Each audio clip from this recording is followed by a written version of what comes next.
Gaza സമാധാനത്തിലേക്ക് Hamas ബന്ദികളാക്കിയ 20 Israel ബന്ദികളെ മോചിപ്പിച്ചു. Palestine തടവുകാരെ ഉടൻ മോചിപ്പിക്കും. അതേസമയം അമേരിക്കൻ പ്രസിഡന്റ് ഡൊണാൾഡ് ട്രംപ് ഇസ്രായേലിൽ നടക്കുന്ന ഗാസ സമാധാന രാജ്യാന്തര ഉച്ചകോടിയിൽ പങ്കെടുക്കാൻ കെയ്റോവിൽ എത്തി. രേണുക ചേരുകയാണ് ന്യൂസ് ഡെസ്കിൽ നിന്ന്. രേണുക, ബന്ദി കൈമാറ്റം എങ്ങനെ പുരോഗമിക്കുന്നു? വിവരങ്ങൾ.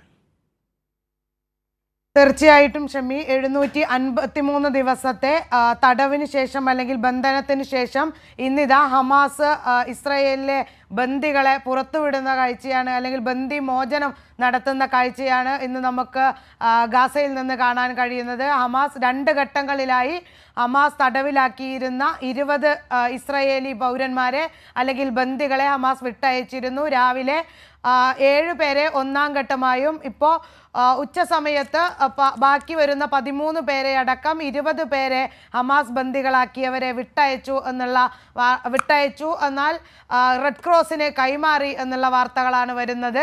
വളരെ വൈകാരികമായിട്ടുള്ള വികാരഭരിതമായിട്ടുള്ള സ്വീകരണങ്ങളാണ് ഇസ്രായേലിൽ അവരുടെ പൗരന്മാർക്ക് അല്ലെങ്കിൽ ഹമാസ് ബന്ദികളാക്കി വെച്ചവർക്ക് നൽകിയിട്ടുണ്ടായിരുന്നത്. അതേസമയം ഇസ്രായേൽ തടവിലാക്കി വെച്ചിട്ടുള്ള 2000 പലസ്തീനികളെ വിട്ടയക്കുന്നതിൽ അപാകത തുടരുകയാണ്.